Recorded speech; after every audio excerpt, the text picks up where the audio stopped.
बिस्मिल्लाहिर्रहमानिर्रहीम। अस्सलाम वालेकुम नाज़रीन, आज हम आपको खाना काबा में होने वाली तारीख़ी लड़ाइयों और हिजर असवद की बेहुरमती और चोरी के बारे में बताएंगे। काबे में पहला झगड़ा तब हुआ जब हज़रत अली अलैहिस्सलाम ने अपना अमीर हज मुकर्रर किया और हज़रत अमीर मुआविया ने भी अपना अमीर हज मुकर्रर कर दिया।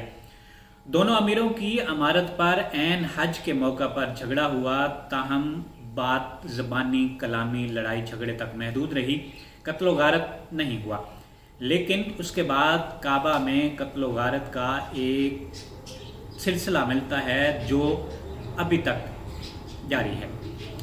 यजीद ने हसीन बिन नमैर की क़यादत में एक लश्कर काबे की तरफ भेजा जिसने काबे पर मंजनीकों से पथराव किया, गिलाफ काबा को आग लगा दी। 10 साल बाद हज्जाज बिन यूसुफ ने दोबारा काबे पर हमला किया। सहाबी रसूल हज़रत अब्दुल्ला बिन ज़ुबैर रज़ी अल्लाह ताला अन्हु और उनके तमाम साथियों को शहीद किया गया और उनकी लाश मक्का मुकरमा के चौक में लटका दी गई। काबे पर तीसरा बड़ा हमला इस्माइल बिन यूसुफ अलवी ने किया। 11,000 हाजी कत्ल हुए। काबे का गिलाफ सोना चांदी और लाखों दिनार लूट कर वो चला गया। उसके बाद जज़ारेन और मनातीन की आपस की लड़ाई काबे में लड़ी गई। इसमें भी कई हुज्जाज कराम शहीद हुए। अक्सरियत हज किए बगैर वापस लौट गई। मनासक हज भी जंग की नज़र हो गए। बहरीन में करामता ने ताकत हासिल की तो अबू ताहिर करामती की क़यादत में काबे पर हमला किया गया। ये अब तक का सबसे ख़तरनाक और खूनखार हमला साबित हुआ। 30,000 मक्का मुकरमा के रिहायशी और 2,000 हाजी मारे गए। काबे का फर्श खून से सुर्ख हो गया। करामता ने मक्के में खूब लूटमार की और कहा जाता है कि हिजर असवद उखाड़ कर अपने साथ बहरीन ले गया। 22 साल तक हिजर असवद करामता के कब्ज़े में रहा और मुसलमान 22 साल तक हिजर असवद के बगैर हज करते रहे। बाद रवायात में ये है कि मोतसिम ने 22,000 अशरफियों के एवज़ हिजर असवद वापस लिया था। तारीख़ में यह भी दर्ज है कि करामता ने हिजर असवद को तोड़कर 3 टुकड़े कर दिए और उन्हें दरिया में फेंक दिया था। एक राय ये भी है कि मौजूदा हिजर असवद असली हिजर असवद नहीं है। बनु उमैया और बनु अब्बास की आपस की लड़ाइयाँ भी खाना काबा में लड़ी जाती थी। हर फरीक चाहता था कि खुतबे में उसके खलीफों का नाम लिया जाए, उन्हीं की मर्जी का खुतबा दिया जाए। इसलिए हर साल अमीर हज बनाने पर लड़ाई झगड़ा यकीनी होता था। बनु अब्बास की खिलाफत कमज़ोर हुई तो तुर्कों ने अपनी इजारादारी कायम कर ली। तुर्क बादशाहों ने हिजाज के इलाकों पर कब्जा करके अपने अमीर हज से अपने नाम का खुतबा शुरू कर दिया। बादशाहों की आपस की लड़ाई भी चलती रही। मिस्र की बादशाहत भी काबे पर कब्जे की जंग में शामिल हो गई। 17वीं सदी में अब्दुल अजीज़ ने तुर्कों के खिलाफ मुसल्लह जद्दोजहद का आगाज़ किया। तुर्क उमरा आपस में भी लड़ते रहते थे।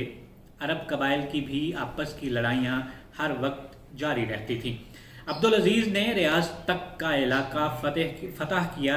इसके बाद उसके बेटे सऊद बिन अब्दुल अजीज़ को हुकूमत मिली। सऊद बिन अब्दुल अजीज़ ने तुर्कों से जंगें लड़ी। आखिरी फैसला कुन जंग मक्का मुकरमा में लड़ी गई। आले सऊद की मदद अंग्रेज़ कर रहे थे। असलहा गोला बारूद अंग्रेज़ों का और खून दोनों तरफ मुसलमान भाइयों का बह रहा था। जिस हिजर असवद को चूमने चाटने के लिए आज हुज्जाज इकराम एक दूसरे पर झपटते हैं, खाना काबा का तकद्दुस भी जहन में नहीं रखते, कहा जाता है कि वो हिजर असवद असल में हिजर असवद नहीं है। इस वक्त काबे में जो काला पत्थर लगा है वो सिर्फ खौल है, बल्कि अगर आप इसे गौर से देखें तो इसके अंदर आपको 3-4 कंकर नजर आएंगे। ये असल हिजर असवद के बचे हुए टुकड़े हैं। करामता ने हिजर असवद के 3 टुकड़े किए थे। अगले 800 साल में 8 टुकड़े हो गए। सल्तनत उस्मानिया के बाद के अब्दुल अजीज़ ने 8 टुकड़ों को जोड़कर चांदी के چاندی کا خول اس کے اوپر چڑھا دیا تھا۔ یہی خول آج تک چل رہا ہے۔ حجر اسود کے چند ٹکڑے ترکی کی ایک مشہور مسجد کی چھت میں بھی لگے ہوئے ہیں۔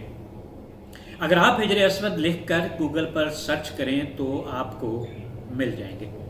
1979 یعنی 1979 نومبر میں محمد بن عبداللہ قحطانی نے فجر کی نماز کے وقت کعبے پر حملہ کیا۔ وہ امام مہدی ہونے کا دعوے دار تھا۔ اس کے ساتھ لگ بھگ 400 جنگجو موجود تھے۔ سعودی عرب نے مختلف ممالک کی آرمی سے مدد مانگی۔ پاکستان میں بھی مشہور ہے کہ ہماری نمبر 1 فوج نے کعبے میں آپریشن میں حصہ لیا۔ تاریخی حقائق کے مطابق یہ بالکل جھوٹ ہے۔ خانہ کعبہ میں آپریشن فرانس کی اسپیشل فورسز نے کیا تھا۔ 14 دن خانہ کعبہ کے محاصرہ جاری رہا۔ 170 افراد مارے گئے اور 200 گرفتار ہوئے۔ اب یہ پورا قصہ سنانے کا مقصد یہ ہے کہ ہر مسلمان نے ہر دور میں ہر حکمران نے اپنے اقتدار کی جنگ کو دین اسلام کی بقا کی جنگ قرار دیا ہے۔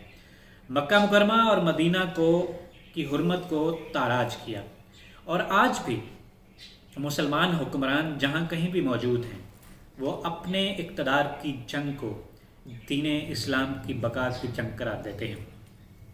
آج کے لیے اتنا ہی، اجازت دیجیے۔ اللہ نگہبان۔